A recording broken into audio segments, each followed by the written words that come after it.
Today we catch up with Drake, we hear about one of the craziest nights NASA's ever experienced, and we explore the weird corners of the World Wide Web.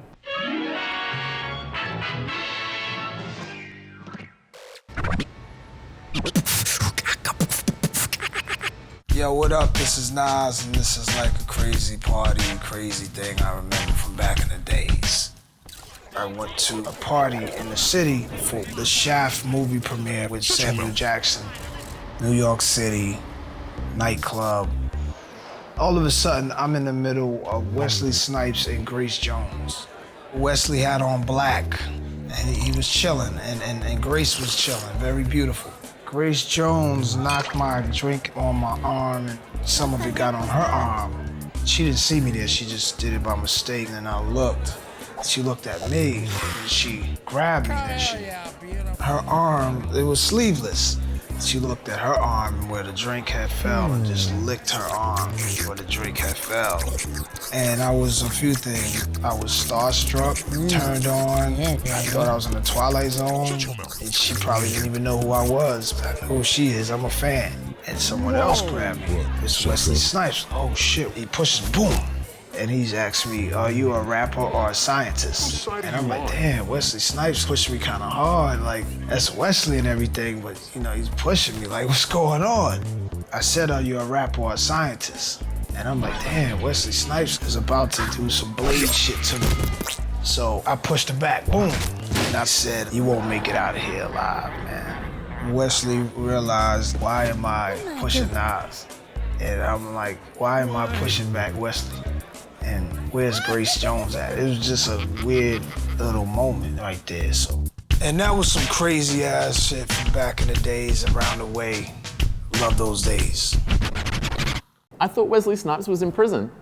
Next up, we check back in with our real-life Muppet, Hanson O'Haver, for another installment of What's Up with Drake.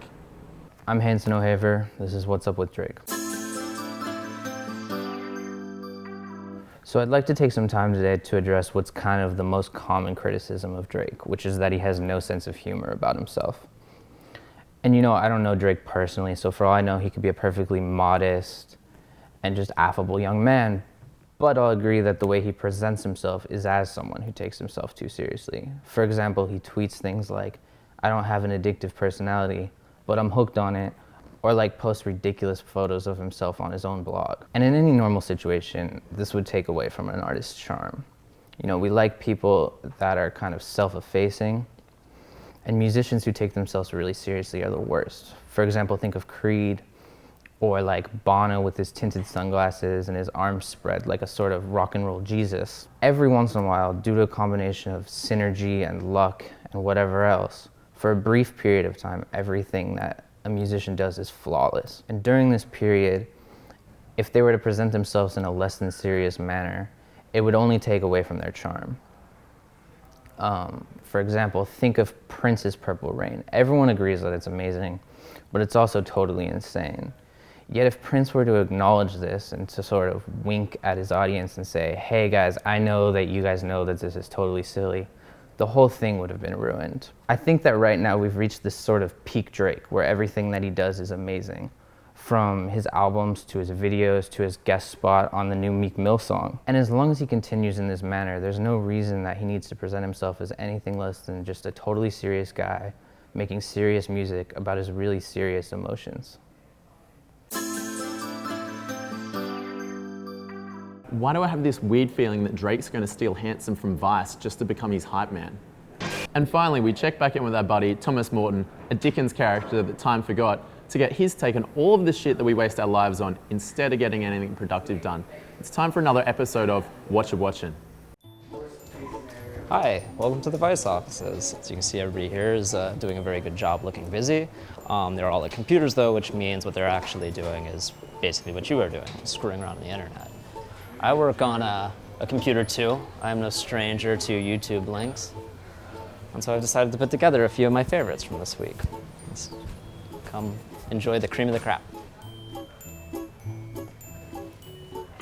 Hey, so it's been a little bit. I thought we'd play a little catch up. This first video is actually, I think, the first video I watched on the internet. It's a short and quick one. It's titled Burrito Punch. Tormented, heavyset Angus kind of kid is pelted with a burrito and then exacts really quick schoolyard justice. Shit, what the hell, man? So continuing in the sort of ad hoc theme we've got going of justice and comeuppance is a stark morality play called The Story of Mr. Dollar. Mr. Dollar, as you can see, is kind of a ramshackle dollar store operation out in Bushwick, and here you see its owner doing a less than effective job cleaning up standing rainwater on its roof. And in a moment of like Buster Keaton-esque sort of comedic timing, you can see the ladder raises and marches off frame. So the second part takes place a month later and is basically a static shot of the damage that the standing water he never fully removed from his roof has done, which has basically destroyed his business. What starts as your basic kind of angry human baby berating service industry employees video kind of gets turned on its head by the interruption of this skinny little nerdlinger. If you read the comments, turns out to be a varsity Greco-Roman wrestler who just happens to be at a Whataburger at 3 a.m., probably stoned, visibly stoned. I asked you for a cheeseburger. I'm sorry, what do you think? I asked you for a cheeseburger.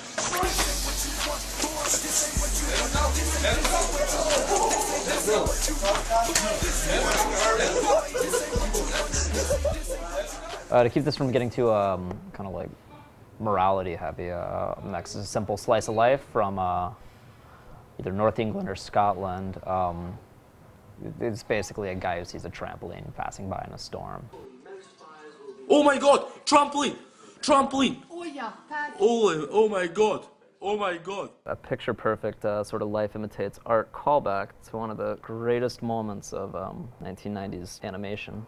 Oh my god! What is it? Trampoline! Trampoline! I don't think I've ever said trampoline right since the airing of that episode. To close this week, I wanted to show you guys a favored video of a it's a flying lawnmower that I think they sell to kind of model airplane enthusiasts, set to the tune of the moon level from NES's DuckTales, adding a twinge of nostalgia to the general air of serenity that this should instill in you.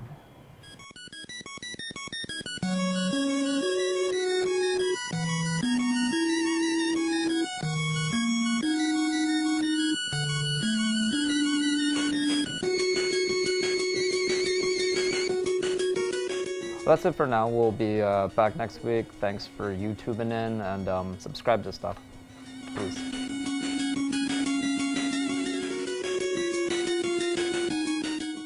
Hope you enjoyed another episode of Vice Today. Come back every Monday and Thursday for new episodes. And as always, if you like what you saw, click up here to subscribe, and thanks for watching.